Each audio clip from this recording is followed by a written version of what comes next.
How to hire a designer. It's something I've been doing for years, 10 to be exact. That makes me feel old. I've been running an agency for that long, a branding agency, hiring many designers along the way. Today I'm going to break down exactly how you can hire a designer, and I'm also sharing a cool tool that will help you find them. Let's do it.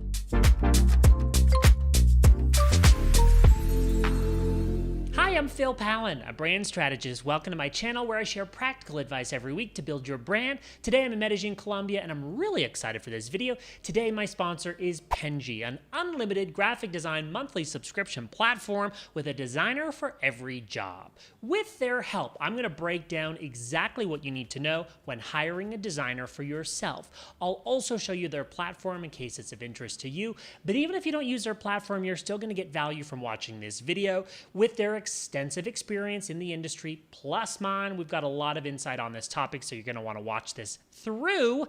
I'm going to switch over to my computer now because it's going to be a little bit easier for me to walk through with some visual examples. Let's start with this graphic, executed in two different ways. Have a look at this and tell me if you can spot what's different. This graphic, provided by Penji, shows the difference between creating your own graphic or logo versus hiring a professional to do it.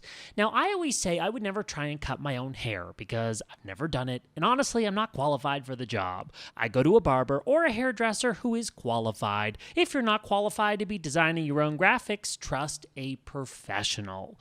Now, sometimes people think you save money by trying to do it yourself. Well, you spend a lot of time on a task, right? Trying to get it perfect, where your time is probably better spent somewhere else in the business. Now, enough on that. Let's talk about where to find a designer once you know you need one. Starting with a common way you might find someone to work with, referral or word of mouth. I, as a branding agency, have several designers that I was introduced to through contacts of mine that continue to work with me today on some projects. Referral or word of mouth is a great way to find someone.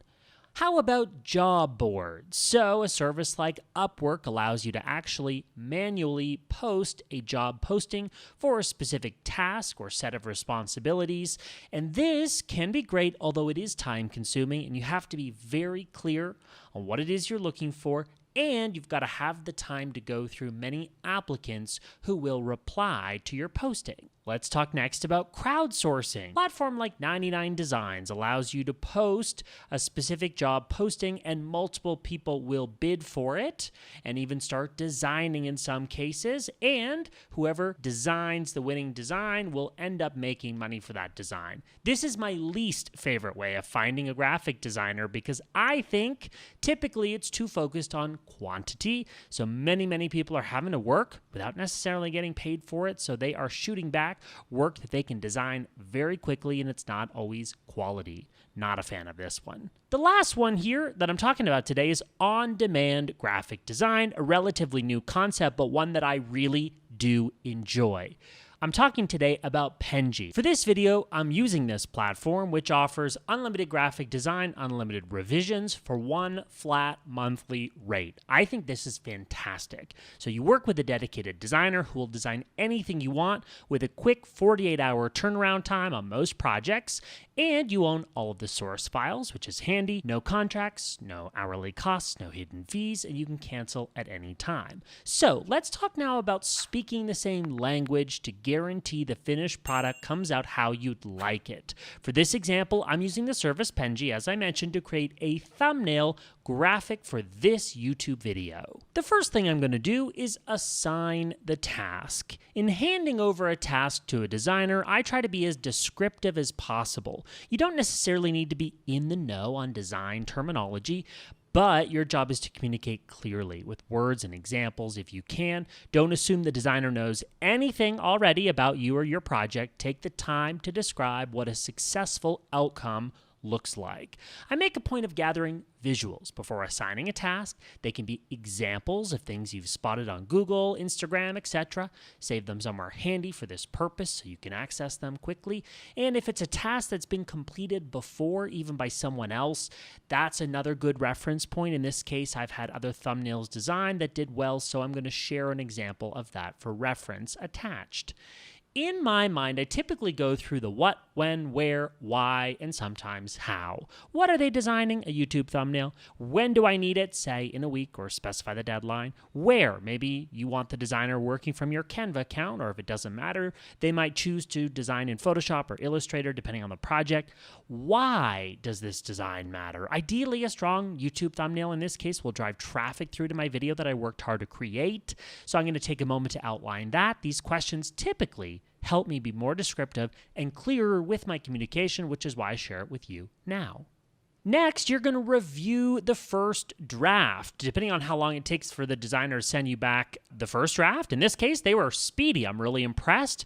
Don't worry, it's rare for a designer to get it perfect with the first draft, so just you as a client, take a deep breath and go into this part with an open mind. I always say to our clients, this is the first chance to put pen to paper and get on the same page with you, so with your feedback, we'll make it perfect, and that makes them feel more at ease. That's exactly what's happening. This is all about communicating. When looking at a first draft, listen to your instincts. Is there something you respond to positively, something you don't like right away?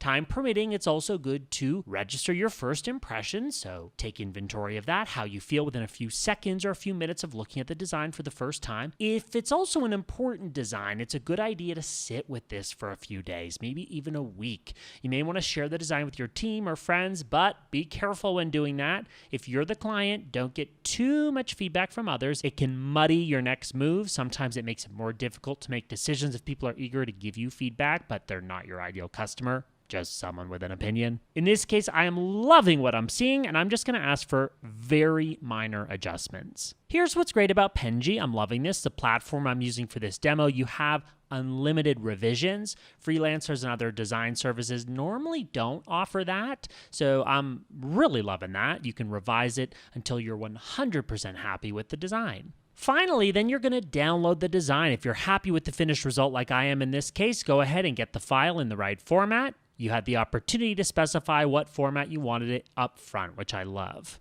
And if you were descriptive in assigning the task, the designer should already know how you plan on using the graphic. Is it for web? Is it something you're printing? Those differences matter a great deal in how they'll correctly deliver you the right file. In this case, it's assumed that a YouTube thumbnail is for web, so they sent me this in the right file type to easily upload this to the video. And voila, it's looking great. The designer at Penji did an awesome job, and I can't wait to use the service. Again, I'm pretty picky when it comes to this stuff, and I'm really super impressed. Good work, Penji. There you go, some tips on hiring a graphic designer and a little look at a really cool all-in-one unlimited graphic design platform called Penji. You might find this useful for some of your projects. I've linked to Penji below. Go ahead and click the link to get signed up and get started. If you've got any lingering questions, comment below. Let's keep the conversation going on down there. I respond to those personally. And if you enjoyed this video, give it a like. Helps other people discover these videos that we work hard to create for you. And subscribe for more of my videos on branding, positioning, building, and promoting your brand. Next, I'm sharing through a few videos that I think you're going to be interested in. I'm Phil Pallen. Thanks for watching, and those videos are coming up next.